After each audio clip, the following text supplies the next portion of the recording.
South Africa's carbon emission reduction targets have been shifted to 10 years earlier. That's according to the latest proposed national determined contributions. The goal now is to see the CO2 emissions begin decreasing from the year 2025. President Cyril Ramaphosa shared the country's latest goals at the climate summit hosted by US President Joe Biden yesterday. The country also aims to build enough capacity to generate more than 17 gigawatts of renewable energy by 2030. To speak to us about South Africa's target and the road to COP26, we're joined now by the Environment Minister, Barbara Creecy. A very good evening to you, Minister. Thank you so much for speaking to us. Good evening, Tsepiso, and greetings to all your viewers. Now, I must say, I'm sure the one positive is that there's been a reduction of greenhouse gas emissions in the fact that it's not hundreds of people traveling by air to reach a summit as would normally be the case. So let's just talk about the proposed targets from our point of view. Is it the reality that we actually couldn't wait for another 10 years to make some of these bold concessions? Tsepiso, as you know, South Africa is a signatory to the Paris Agreement on climate change.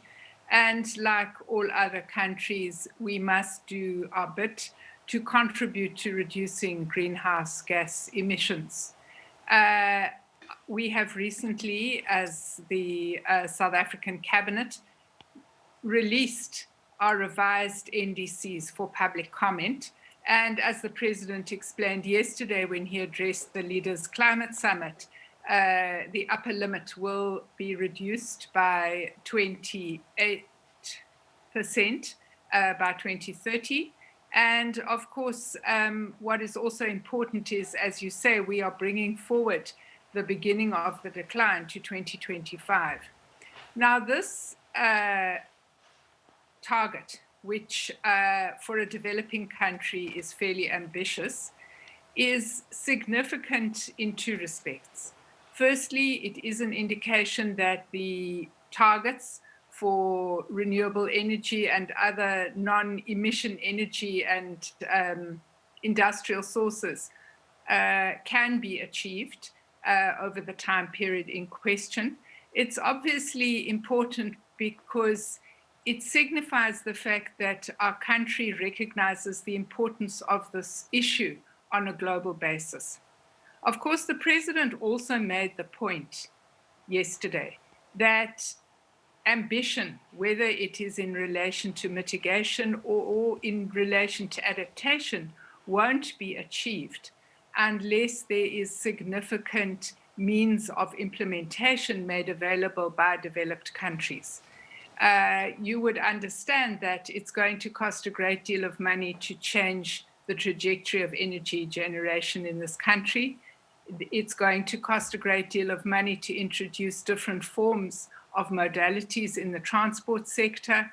It's going to require a good deal of investment to change the way in which manufacturing is taking place at the moment. And none of this is going to be possible unless the significant financial resources. So, Minister, I want to talk about that. The fact that the NDCs are now in the public participation phase. So obviously that means that there are various lobby groups and the fossil fuel industry is obviously looking at this with a keen eye. South Africa, that is heavily reliant on grey energy, but at the same time is also trying to lure investment, foreign direct investment into the country. As you say, a very difficult task. So how are we going to do that? Ensure that we are true to ourselves, but also keeping to our economic growth plan? Well, I think that the integrated resource plan that was released by the Department of Minerals and Energy in 2019 does allow us to achieve these renewable targets. I think what is also important is that the major emissions institution in our country is Eskom. And Eskom has committed to net carbon zero by 2050. This is a very ambitious plan. What I think is important is that they are already beginning to talk about calling in the public domain for proposals to repurpose existing coal-fired power stations Obviously, they can be converted to generate renewable energy, or they can be used for other purposes. And you would understand that in February, we set up the Presidential Climate Commission. And this commission is very important because what it's going to help us to do is to research and identify development pathways that will take us to a low carbon economy and a climate resilient society. As I say, lots of research required. We've already agreed in the Commission that it's very important to begin with proof of concept projects. And we're targeting Eskom's Komati Power Station as one of those proof of concept projects. Now, the role of geopolitics was also emphasized at the summit. The US spoke about an international climate finance plan. How do you foresee this playing out for South Africa, especially other developing nations like us? Because the bottom line is that there's been a lot of talks about incentivizing countries to do the right thing, but that still has not spurred people to do enough.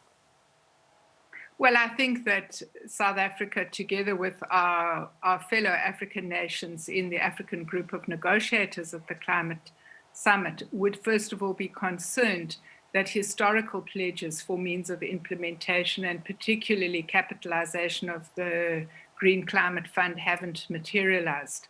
I think what we're also concerned about is that we're seeing a shift from grant financing to loan financing. And you would understand that we have a budget ceiling. We're an indebted country. We need to make sure that whatever pathways we tread do not lead to further indebtedness. So this would be a concern of our country, and it would be a concern of similar developing countries in the same situation. These matters were raised yesterday by President Ramaphosa at the summit, and they have been raised by myself and our negotiating team in many multilateral forums. So looking ahead to COP26, are we going to meet the Paris Agreement targets? And what will it really take to reach pre-industrial levels? Well, I think that what scientists are telling us is that if we want to avoid a global average temperature increase of more than 1.52 degrees, it is necessary to halve carbon emissions over the next 10 years or by 2030. Now, what this means is that developed countries are going to have to do significantly more. Yesterday, President Biden announced that the United States is targeting a 50 to 52% reduction in emissions by 2030. I think that is indeed encouraging. We heard from other major nations similar kinds of pledges. But obviously, developing countries would like to see developed countries taking more responsibility, because they are, in fact, responsible for the very difficult position we find ourselves in at the moment. As you say, those commitments made by President Biden, it said that it's surely going to attract fears, political objections, pushback. What does that look like for South Africa, for instance? And it said that it's going to impact on every angle of the US society's life. So if we're saying to South Africans to do the same, what are we doing in return to educate people, to sensitize them to some of the dangers? Well, I think that the reason we've set up the Climate Commission is because as South Africans, we understand that if there is going to be a transition, it has to be a just transition. It cannot be a transition that is carried by some sections of our society and not by other sections.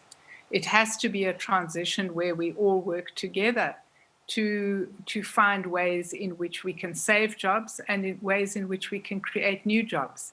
I think it's very important to say, Tsepiso, that while climate change represents a tremendous threat, the evolution of new forms of production and new forms of energy generation also represent an opportunity. What we're seeing across the globe is that there are two areas where there is major growth. The one obviously is in ICT. The other is in the green technology space. South Africa has considerable advantage. First of all, we are amongst the 10 countries in the world that have the most sunshine. So there's a no-brainer there on solar energy generation. Secondly, we are, together with our neighbor Zimbabwe, the biggest platinum producers in the world. And we understand that the platinum value chain is going to become increasingly important in terms of storage, but also in terms of the production of green hydrogen. So I think that we have competitive advantage. The issue is that we have to begin, as I said earlier, with our proof of concept projects. We've got to do a lot around R&D, and I know that both the Minister of Trade and Industry and the Minister of Science and Technology are working on the green hydrogen space. This is the kind of thing we've got to do, because it is possible not only to add to our economic growth, but it's also possible to create major jobs in this area. So, Minister, just before I let you go, I know that you'll be visiting Table Mountain tomorrow to assess the damage of the fires. And of course, this goes in tandem with this discussion that we're having. The world is experiencing more and more natural disasters. So what can be done for the community of the Western Cape that seems to be facing this so frequently, and it seems that people are just almost helpless? I think it is indeed, the past week has been extremely scary, and I think that our hearts go out to the community of the Western Cape that has not only faced danger, but I think devastating loss on the university and also environmental loss. I think that we do understand that wildfires are part of the phenomena of climate change.